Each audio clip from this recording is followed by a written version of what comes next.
नमस्कार. मी संदर्भ ग्रंथपाल प्रसाद भडसावळे आज आपल्यासमोर सादर करत आहे सुधारणावादी महाकवी ही बोधकथा. तो काळ इंग्रजी परकीय सत्तेचा होता. देशात स्वातंत्र्य चळवळीचे वारे वाहत होते.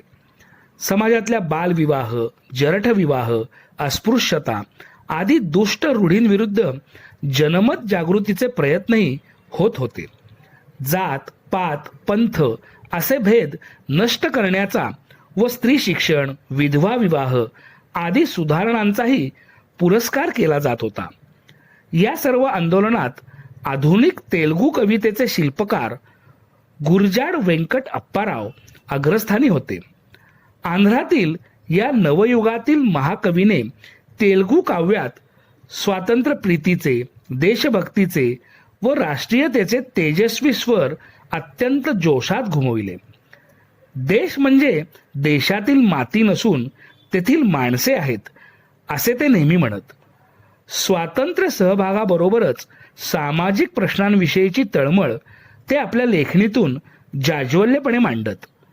त्यांनी 1896 मध्ये लिहिलेल्या कन्या शुष्क नाटकातून कन्या विक्रय, जरठकुमारी विवाह या रूढींवर खरपूस टीका केली. त्या काळात हे मोठे धारिष्ठच होते.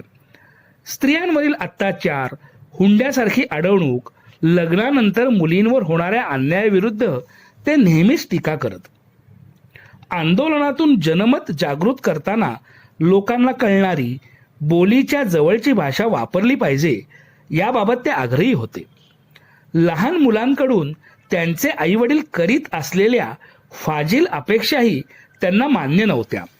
ते म्हणत, मूल दिसले नाही की आईबाप घाबरतात, काळजी करतात, शोधाशोध धावपळ करतात आणि ते समोर आल्यावर मात्र रागाने त्याच्यावर तुटून पडतात.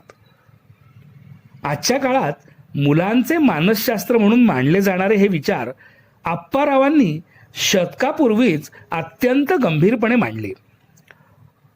मानवत्व तत्व व राष्ट्रीय ऐक्य याबाबत कमालीचे हाळवे असे अप्पाराव एका कवितेत म्हणतात. मूर्तीतच देव आहे, मूर्तीतच देव आहे असं मानून आपलं मस्तक नमवणाऱ्या मानवा, मूर्तीतच देव आहे असं मानून आपलं मस्तक नमवणाऱ्या मानवा, जित्या जागत्या माणसाला मात्र दगडाहून तुच्छ का लेखतोस. धन्यवाद.